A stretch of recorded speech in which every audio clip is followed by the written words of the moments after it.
Evening. Buyer's remorse. Buy a new car? I'll be moving in. Let's get started. Sorry, I think there's been a mistake. I bought it from Carvana. You what? Yeah, great price. I even have 7 days to love it or return it. So there's no... No buyer's remorse. More like buyer's rejoice. I guess I'll let myself out. Congratulations. I mean it. Buyer's rejoice. Buy your car today on Carvana. Limitations and exclusions may apply. See our 7-day return policy at Carvana.com.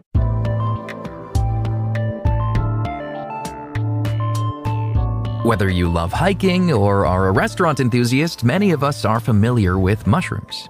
But while black and white truffles are widely coveted, they pale in comparison to the accomplishments of their cousins. In fact, some of our most important medications are made using fungi.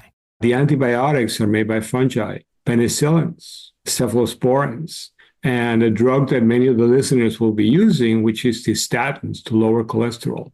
These are made by fungi. They're natural products. The fungi just makes them, and we don't even understand why they make them, but we find them very helpful. That's Dr. Arturo Casadevall, microbiologist and infectious disease expert at Johns Hopkins Bloomberg School of Public Health. He says fungi are fascinating because they create so many different products. The ones most people are familiar with are hallucinogens, like LSD. Why would a fungus be making hallucinogens, We don't really understand it. Is it so when an animal eats it, they get a hallucination and they don't eat the fungus again?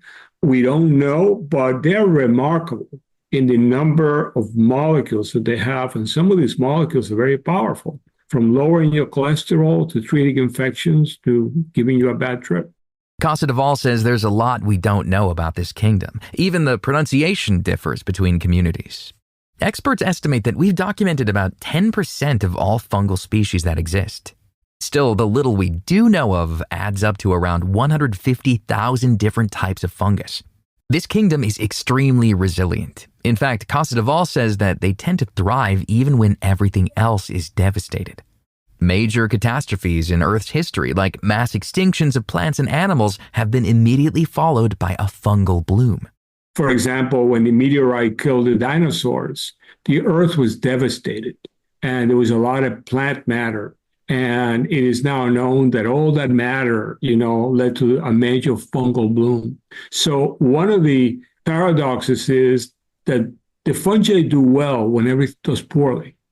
They can, because they tend to live on dead matter. Some species have even adapted to living in the space station. So whenever they send out a new astronaut and they open the hatch, the air has spores because there are fungal spores everywhere, and they have colonized the space station. Which wouldn't be such a terrifying prospect if they weren't also adapting to be able to live inside us humans. Most people worry about viruses. They worry about bacteria. They worry about malaria when they travel. But you don't hear people saying, I'm really worried about getting a fungal disease. They may worry about getting athlete's foot. They may worry about getting a nail infection, but people don't walk around worry that they're going to be brought down by a fungal disease unless they're immunocompromised. And the question is why? What makes you so special? After all, the fungi are killing the frogs, the bats, they're killing a lot of animals out there. And it turns out the bats are resistant in the summer when they are hot, but in the winter, they hibernate. And when their temperature drops, they become susceptible. So we're getting a tremendous amount of protection just walking around at our body temperature. Our body temperature keeps out most of the fungal kingdom. The fungal kingdom simply cannot tolerate it. Casadevall's lab studied about 4,000 fungal species in order to find out at what temperature they could no longer grow. It turns out that many fungi do really well up until 30 degrees Celsius or 86 degrees Fahrenheit. And that makes sense. The fungi live in the forest. But once you get above 30 degrees, the number of species drop dramatically with every degree. So by the time you get to 37 degrees, that's the centigrade or 98 degree Fahrenheit, only about 6% of all fungal species could grow, which means that we could keep out more than 90% by just being at our temperature. So we don't think about it, but our temperature is really, it's a major defense mechanism. And not just a deterrent, but possibly a major factor keeping us at the top of the food chain. Casadevall would go as far as to argue that it's our body temperature that's allowed humanity to flourish. Why are we here, the dominant animals, and why didn't we get a second reptilian age? Why didn't, for example, the reptiles recolonize the planet and you would have had reptiles all over again? And I've argued that it's our temperature. The fact that we are warm keeps out most of the fungal kingdom. We don't think about it. We go through the day at 37 degrees or 98 degrees Fahrenheit, and yet that's enough to keep it.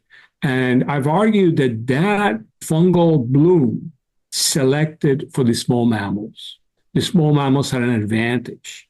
So in that cataclysm, you had the small mammals reproduce more. And when the skies clear and the earth recovered, there were a lot more of them. And that's how we ended up with everything from whales to monkeys to us. This is the reason we haven't had to worry about a fungal pandemic like the one depicted in HBO's hit show, The Last of Us. Fungi has had no reason to evolve to withstand our body temperature, but with global warming causing the Earth's ambient temperature to rise, Casadevall thinks we should be paying more attention to this threat. Growing at higher temperatures has downsides. There's more damage as a result of replicative processes. It's a stressful environment. But if you're living in the ground, if you're living in the forest, and the world is getting warmer, you really have two choices. You can die or you can adapt. So imagine an organism that can only grow, let's say, let's use the Fahrenheit scale, 93 degrees. And now we're getting all these summers in which there are days in which the temperature is going up to over 100 degrees. That organism is going to have to adapt or die. As it adapts, it will gain the capacity then to grow at 94, 95, 96, maybe 98 degrees. Then you're no longer protected. A fungal pandemic would create unique challenges that we haven't seen before. Since certain species can produce hallucinogens, we could run into an illness that influences our thoughts and actions. There's currently a fungus found in rainforests that infects ants and essentially turns them into zombies to carry out its will. It turns out that they climb up the tree and they die, and then this fungus puts out a fruiting body, which is like a little mushroom, a little thing that you see, and this thing just bursts.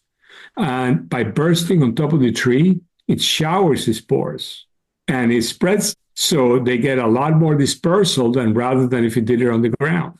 Interestingly enough, there are a few cases throughout human history where we can see the effects of a fungal toxin. There are reports that during the Middle Ages in England, rye bread was contaminated with a type of fungus that causes convulsions, pain, and hallucinations.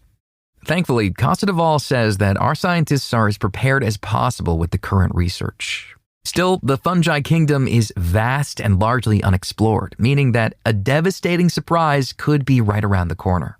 It's an enormous kingdom, 6 million plus species, and everyone is different, and everyone will present new challenges.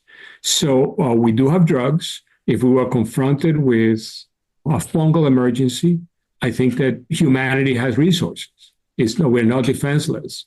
But I think that if you want to continue to prepare, the best insurance is do more science. Learn more about this kingdom, because the more you know, the more you're likely to be prepared for the unknown.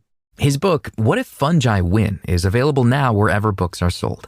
You can find more information about Dr. Arturo Casadevall and all of our guests on our website, ingoodhealthpodcast.org. For more behind the scenes, follow Radio Health Journal on Facebook, Instagram, and X. Our writer-producer is Kristen Farrah. Our production manager is Jason Dickey. I'm Greg Johnson.